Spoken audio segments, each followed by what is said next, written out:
శ్రీమాత్రే నమః. నమస్కారం. సద్గురు జ్యోతిష్యాలయం వారి యొక్క ఆంగ్ల నూతన సంవత్సర రాశి ఫలితాల తర్వాత ఫిబ్రవరి రాశి ఫలితాలు మనం తెలుసుకోబోతున్నాం. జాతకం అనగానే అందరికీ ఒక క్యూరియాసిటీ. ఈ నెల నాకు ఎలా ఉంటుంది, వ్యాపారం ఎలా ఉంటుంది, ఉద్యోగం ఎలా ఉంటుంది, ఆరోగ్యం ఎలా ఉంటుంది, అసలు నా పరిస్థితి ఎలా ఉంటుంది, అసలు జాతకాన్ని నేను ఎంతవరకు నమ్మొచ్చు, జాతకంలో విశేషాలు ఏంటి అంటే ఇక్కడ వచ్చి గోచార గ్రహస్థితుల్ని దృష్టిలో పెట్టుకొని అన్ని వర్గాల వారిని లెక్క వేసి, ఇది వచ్చి ఒక ప్రామాణికం అనమాట. ఈ లెక్క వేసి ఏ గ్రహాలు ఎలా ఎలా ఉన్నాయి, వారి యొక్క ఫలితాలు ఎలా ఉంటాయనే దాన్ని లెక్క వేసి చెప్పడమే ఈ యొక్క రాశి ఫలితాలు. మీ యొక్క వ్యక్తిగత జాతకానికి ఇది ఒక 40% మాత్రమే వర్తిస్తుంది. మీ సంపూర్ణ జాతకం తెలుసుకోవాలి అని అనుకుంటే మీ పరిసర ప్రాంతాల్లో ఉన్నటువంటి జ్యోతిష్ శాస్త్ర నిపుణుల్ని మీ యొక్క date of birth, time of birth, place of birth ఇచ్చి తెలుసుకోండి. మళ్ళీ చెప్తున్నాను, జ్యోతిష్యం జాతకం అనేది పడుతున్న వర్షానికి ఒక గొడుగు మాత్రమే, కానీ జ్యోతిష్యం జీవితం కాదు. మీరు మిమ్మల్ని నమ్మండి, జ్యోతిష్యం ఆ దారిలో మీకు సపోర్ట్ చేస్తుంది. ఎవరైనా అడగాలనుకుంటున్నారు లేదా మా ద్వారానే అడగాలనుకుంటున్నారా? 21 వయసు లోపు ఉన్న వాళ్ళు అడగకూడదు, చదువుకోవాలి విద్యార్థులు. 60 వయసు దాటిన తర్వాత మీరు అన్ని అనుభవించేశారండి, అన్ని తెలుసు మీకు.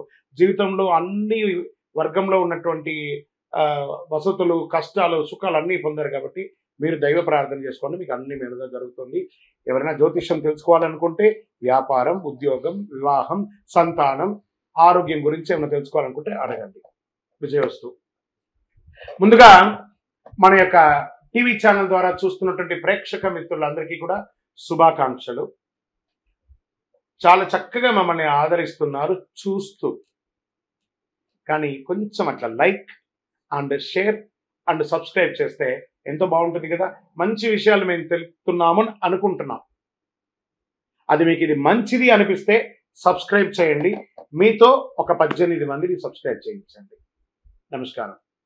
జ్యోతిశాస్త్రరీత్యా ద్వాదశ రాశుల్లో 3వ రాశి అయినటువంటి మిథున రాశి మిత్రులారా, మీరు మృగశిర నక్షత్రం 3, 4 పాదములు, ఆరుద్ర నక్షత్రం 1, 2, 3, 4 పాదములు, పునర్వసు నక్షత్రం 1, 2, 3 పాదాలకు జన్మించడం మీరు మిథున రాశి వారిగా పరిగణించబడుతున్నారు. ఈ ఫిబ్రవరి నెల మీకు శుభాశుభ ఫలితాలు ఎలా ఉన్నాయంటే, రాహువు మరియు శుక్రుడు ఈ నెల 10వ ఇంట్లో ఉన్నారు. శుక్రుడు మీనరాశిలో 10వ ఇంట్లో రాహుతో కలిసి ఉన్నారు. 4వ ఇంట్లో కేతు, దశమంలో రాహు, బుధుడు 8వ ఇంట్లో, సూర్యుడు బలహీనమైన స్థితిలో ఉన్న నెలను ప్రారంభిస్తున్నాడు. ప్రియమైనటువంటి మిథున రాశి మిత్రులారా, ఎప్పుడు మీకు ఏదో ఒక టెన్షన్, ఆరోగ్యం పరంగానో లేదా సామాజిక పరమైనటువంటి ఉన్నాయి కదా, అవన్నీ కాస్త పక్కన పెట్టండి. కొంచెం ఒడిదుడుగులతో ఉంటుంది, కాదనట్లేదు, కానీ మీకు చాలా మనోధైర్యం కలిగిన వారుగా మీరు ఎదగాలి. ఈ నెలలో మీరు మీ కోపాన్ని అదుపులో ఉంచుకోవడం నేర్చుకోవాలి. మీకు మీరే ఇబ్బంది పడతారు ఆ కోపం వల్ల. ప్రభుత్వ వ్యవహారాలన్నీ కూడా ఆలస్యమయ్యే అవకాశాలు ఉన్నాయి. మీరు ఏమైనా పర్మిషన్ పెట్టాలనుకున్నారు, మీ ఇంటి మరమ్మతు కోసం పర్మిషన్ పెట్టడం, ట్యాక్స్ సంబంధించిన పెట్టడం, లైసెన్స్ రెన్యువల్, ఇవన్నీ కూడా కాస్త జాప్యం అయ్యే అవకాశాలు ఉన్నాయి. కోర్టు కేసులు కాస్త మీకు నెగిటివ్గా వచ్చే అవకాశాలు కనబడుతున్నాయి. జాగ్రత్త. రాజీ ధోరణి చేసుకోండి, కాంప్రమైజ్ అయిపోండి. మీరు దేనిలోనైనా విజయం సాధించడానికి మౌనం మీకు ఉపయోగపడుతుంది. శత్రువులు తల వంచుతారు మాస ద్వితీయంలో. పరోక్షంగా కూడా మీకు లాభాలు ఉంటాయి. ఊహించని ధన ప్రవాహం మాస ద్వితీయంలో అద్భుతంగా ఉంటుంది. నెలాఖరులో సోదరులతో ఏర్పడిన చిన్న చిన్న అభిప్రాయ భేదాలన్నీ కూడా కుటుంబ సభ్యులు, అన్నదమ్ములు, అక్కచెల్లెలతో కూర్చొని మాట్లాడుకొని నెరవేర్చుకుంటారు. కుటుంబం, వివాహ ప్రయత్నాలు కలిసి వస్తాయి. ఆకస్మిక ఖర్చుల వల్ల అప్పులు చేయవలసి వస్తుంది. చిట్ ఫండ్ ద్వారా కానీ, బ్యాంక్ లోన్ ద్వారా కానీ, చేబదులుగా ద్వారా కానీ లీగల్గా తీసుకోండి, ఇబ్బంది పడకండి. బంధుమిత్రుల వల్ల ఇబ్బంది కలిగే అవకాశాలు ఉన్నాయి, కాస్త జాగ్రత్త. కొంతమందికి ఆకస్మిక అదృష్టం కలిసి వస్తుంది మాస ద్వితీయంలో. డ్రైవింగ్ చేసేటప్పుడు జాగ్రత్త. ఆరోగ్యం పట్ల శ్రద్ధ వహించాలి. ఈ పొత్తి గడుపుకు సంబంధించి మర్మాంగాల దగ్గర చిన్న చిన్న ఉపాధులు వచ్చే అవకాశాలు ఉన్నాయి, జాగ్రత్త. డ్రైవింగ్ చేసేటప్పుడు జాగ్రత్త. మీ తండ్రితో అభిప్రాయ భేదాలు కొన్ని కనబడుతున్నాయి కాబట్టి కూర్చోండి. మనకంటే పెద్దవాళ్ళు కాబట్టి వాళ్ళ కాళ్ళకు సాష్టాంగ నమస్కారం చేయండి. చేసి మీ తప్పులు ఏమైనా ఉంటే క్షమించమని చెప్పి వాళ్ళు అడగండి. పెద్దవాళ్ళు, వాళ్ళు తప్పుగా వాళ్ళు భావించకుండా వాళ్ళని కూర్చోబెట్టి మాట్లాడి వాళ్ళతో కాంప్రమైజ్ అవ్వండి. సహ ఉద్యోగులతో ఉద్యోగం చేసేటప్పుడు చిన్న చిన్న స్పర్ధలు, మీకు వాకు పోటీ ఇబ్బంది అయ్యి వచ్చే అవకాశాలను జాగ్రత్త పడండి. కాబట్టి అధికారుల నుండి మాస ద్వితీయంలో ప్రశంసలు పొందుతారు. కొంతమందికి పదోన్నతి కోసం మీరు పెట్టినటువంటి అప్లికేషన్స్ రానున్న నెలలో మీకు కలిసి వచ్చే అవకాశాలు ఉన్నాయి. జీతం పెంపు కోసం ప్రయత్నం చేసేవాళ్ళు, నూతనంగా ఉద్యోగం ప్రయత్నం చేసే వారికి నెల ఆఖరి శివరాత్రి తర్వాత మీకు యోగంగా ఉందని కూడా చెప్పవచ్చు. వ్యాపారస్తులకి కాస్త మధ్యస్థంగా ఉంటుంది, మందకొడిగా ఉంటుంది. తోటి వ్యాపారులతో ఇబ్బందులు వచ్చే అవకాశాలు కూడా ఉన్నాయి, జాగ్రత్త. ప్రభుత్వ లైసెన్స్ పొందడంలో ఆటంకం ఉండొచ్చు. స్త్రీలకు కుటుంబ పరిస్థితుల్లో కొంచెం ఇబ్బందులు వచ్చే అవకాశాలు ఉన్నాయి. ఉద్యోగానికి ఆఫీస్కు వెళ్ళే స్త్రీలకు కూడా చిన్నపాటి ఇబ్బందులు కనబడుతున్నాయి, జాగ్రత్త. ఆరోగ్యం పట్ల 100% శ్రద్ధ వహించాల్సిందే. విద్యార్థులకి మిశ్రమం. పోటీ పరీక్షలు గట్టిగా చదవాలండి. విద్యార్థులు బాగా చదువుకోవడం మీకు చక్కగా ఉండాలి, మిగతా అన్ని కూడా బాగుంటుంది. మిథున రాశి వారికి చాలా అద్భుతమైనటువంటి ఫలితాలు పొందే అవకాశం కావాలంటే బాగా చదవాలి ఈ నెల అని కూడా చెప్పచ్చు. ప్రయాణాలు చేసేటప్పుడు జాగ్రత్త. భార్యాభర్తల మధ్య చిన్న చిన్న అభిప్రాయ భేదాలు వస్తున్నాయి, దాన్ని కూడా చేసుకోండి. గోచార రీత్యా అష్టమ శని ప్రభావంతో ఉన్నారు కాబట్టి కాకులు కాస్త బెల్లం పెట్టండి.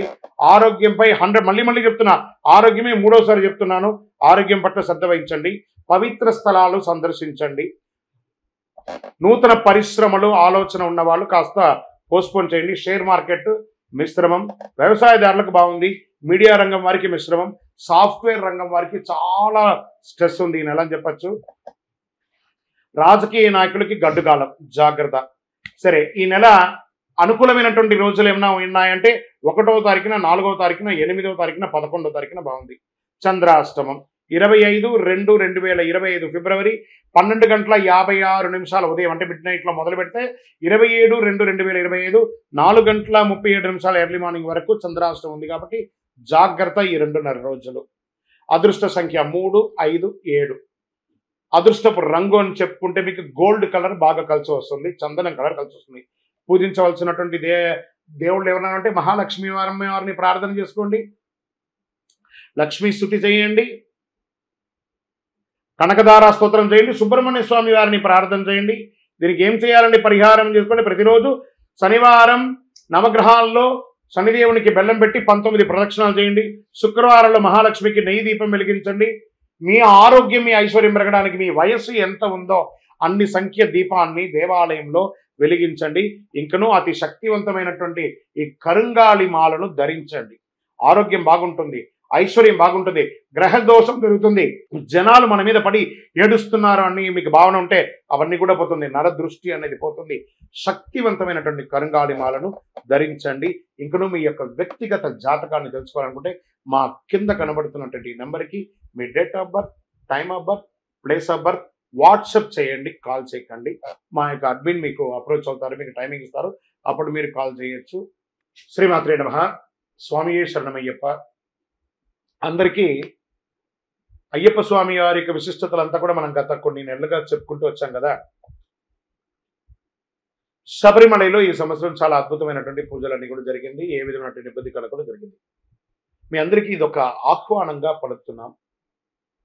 తిరుపతికి దర్శనానికి వెళ్ళే ప్రతి ఒక్కళ్ళు కూడాను రైల్వే స్టేషన్ నుండి, బస్టాండ్ నుండి 3 కిలోమీటర్ల దూరంలో ఉన్నటువంటి అయ్యప్ప స్వామి వారి 18 అవతారముల దేవాలయం. ఇది ప్రపంచంలోనే మొట్టమొదటి దేవాలయం అండి.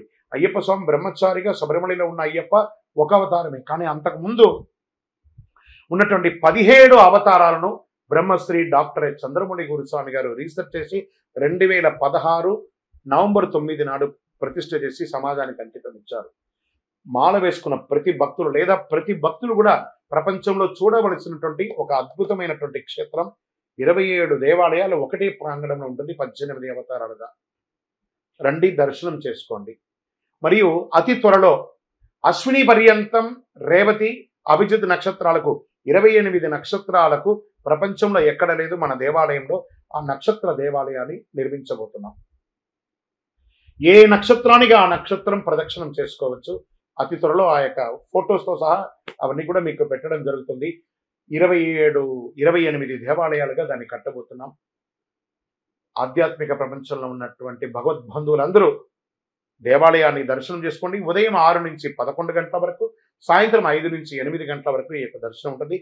జీవకోన అనే ఒక ప్రాంతంలో జీవలింగేశ్వర స్వామి సన్నిధానంలో 365 రోజులు శివుని మీద నీళ్లు పడుతున్నటువంటి ప్రాంతం కాబట్టి దాన్ని జీవకోన అంటారు. అందులో ఈ యొక్క దేవాలయం ఉంటుంది. తప్పకుండా రండి, దర్శనం చేసుకోండి, స్వామివారి అనుగ్రహం పొందండి. జీవితంలో పుట్టినందుకు ఒక్కసారైనా శబరిమలకి వెళ్ళాలి అని అంటారు చూసారా.